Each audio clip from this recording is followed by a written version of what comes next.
গাড়িতে পারে ওভারলোড গাড়ি বর্তমানে এদিকে যাচ্ছে এরকম অবস্থা গাড়ি গেমেন ব্রিজের অবস্থা গেমেন এরকম ওটা ওভারলোড আমরা শিওর হয়ে দেখতে পাচ্ছিলাম না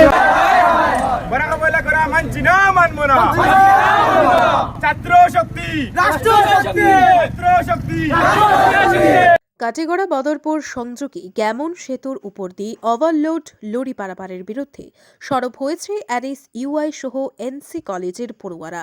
এখানেই শেষ নয়, জাতীয় সড়কের তীব্র যানজটে অস্বস্তিকর পরিস্থিতির মুখে সাধারণ পথচারী থেকে স্কুল কলেজ পড়ুয়া ছাত্রছাত্রীরা। এতে পড়ুয়াদের পড়াশোনায় বাধার সৃষ্টি হচ্ছে। শনিবার গেমন সেতু সংলগ্ন এলাকায় দাঁড়িয়ে রীতিমতো হুঙ্কার ছুড়লেন কলেজ পড়ুয়া ছাত্রছাত্রীরা। যানজট নিরসনে ও ওভারলোড বন্ধ করতে দ্রুত ব্যবস্থা না নিলে এবং কাটিগড়া বদরপুর সংযোগী গ্যামন সেতুর স্থায়ীভাবে সংস্কারের ব্যবস্থা না করলে গণতান্ত্রিক পদ্ধতিতে আন্দোলনে নামবে ছাত্র সমাজ। দেখুন আজকের বরাকের এক রিপোর্ট।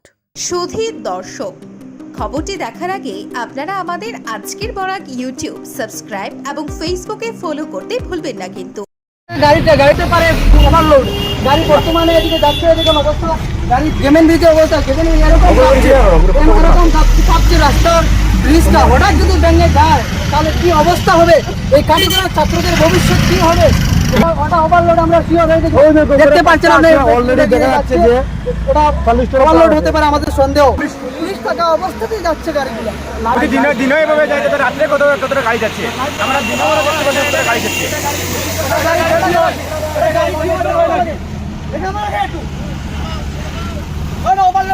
আমাদের বরাকের যারা নামি দামি নেতা মন্ত্রীরা রয়েছেন তাদের কি লজ্জা করা উচিত? প্রশাসনের লজ্জা করা উচিত যে এই একই বিষয়ে ছাত্ররা এসে এই বিষয়ে কথা বলতে হচ্ছে।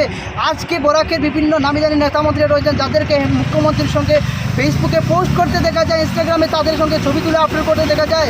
শুধু মুখ্যমন্ত্রীর সঙ্গে ভালো সম্পর্ক, কিন্তু ছোট্ট একটি কথা, এটি ব্রিজের অবস্থা কি হাল। যদি ব্রিজটা ভেঙে যায় তাহলে প্রত্যেক বরাক বিকলাঙ্গ হয়ে যাবে। কারণ একমাত্রই দলং হচ্ছে এই গেমন ব্রিজ নামে পরিচিত এই দলংখন আজির পুরানো বহু দিনের ধরে এই ব্রিজের অবস্থা খুবই খারাপ।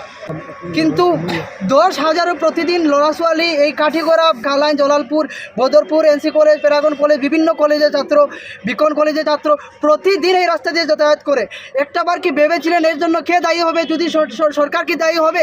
যদি 10,000-এর অধিক লড়াছোয়ালি প্রতিদিন এই রাস্তা দিয়ে ব্রিজ দিয়ে যাতায়াত করে, যদি হঠাৎ কিছু হয়ে যায়, রাস্তার ব্রিজের হঠাৎ কিছু হয়ে যায়, তাহলে কে কথা বলবে? কে দায়ী হবে?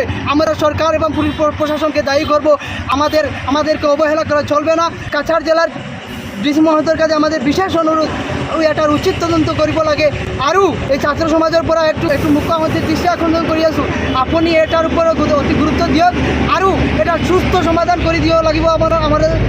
কারণ আমরা বহু দিনের পর ভুগি আছো, কোনো একটু কথা নকয়। আমাদের দাবি না মানা হয় তেনেহলে আমরা বৃহত্তর আন্দোলন গড়ে তুলতে বাধ্য হব। আমরা কাটিগড়া এনএসইউ এবং কাটিগড়া প্রত্যন্ত অঞ্চলের ছাত্ররা মিলে আজকে কিছুদিন আগে আমরা কাটিগড়া সিও স্যারের কাছে একটা মেমোরেন্ডাম দিছি এই সমস্যা নিয়ে, এবং বিগত দিনে আমরা সেখানেও গিয়ে প্রটেস্ট করেছি জায়গাত মধুয়া তামিয়া।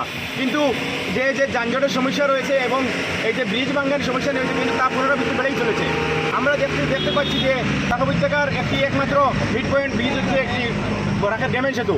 সেখান দিয়ে পারাপার হয়ে হাজার হাজার স্টুডেন্ট, হাজার হাজার শিক্ষার্থী, হাজার হাজার জনসাধারণ মানুষ, আমজনতা, ক্ষুদ্র ব্যবসায়ী, এবং সেখান দিয়ে একটি আন্তর্জাতিক সীমানা রয়েছে এবং তিনটা রাজ্যের সীমানা রয়েছে এই মিড পয়েন্ট বরাক গেমেন সেতু। সেখানে দিয়ে রাত্রে দেখছি আমরা ওভারলোডে 25 টনের কাটা, সেখানে রাত্রিতে 40-45 টনের উপরে গাড়ি যায়, কোনো কাটা না মেপে। এভাবে যদি চলতে থাকে আমাদের এই সেতু পুনরাবৃত্তি শেষ হয়ে যাবে। আমরা প্রশাসনের দৃষ্টি আকর্ষণ করছি এবং অতি শীঘ্রই তদন্তর দাবি জানাই। প্রশাসন আমাদের যদি দাবি না মানে, আমরা 5 দিনের সময়সীমা বেঁধে দিচ্ছি, তাইলে আমরা 22 তারিখে একটি বৃহত্তর আন্দোলন এনএসইউ এবং সেবারাল ছাত্ররা মিলে বৃহত্তর আন্দোলন গড়ে তুলব। গিয়ে পড়াশোনা করে এলাকা ডিএসএস কলেজে, শিক্ষা সারদা কলেজে যায়, এখানকার স্টুডেন্টরা গিয়ে সেখানে পড়াশোনা করে। কিন্তু এই ব্রিজে যদি কিছু হয়ে যায় তাইলে এদিকে মানুষ এবং জনসাধারণ মানুষ এবং ছাত্রদের কি পূরণ করবে? এবং এই আসাম সরকারের অভিভাবক মন্ত্রী যখন আসেন, আসাম সরকারের হিমন্ত বিশ্ব শর্মা যখন আমাদের এদিকে আসেন, তখন তো রোড পুরো ক্লিয়ার থাকে।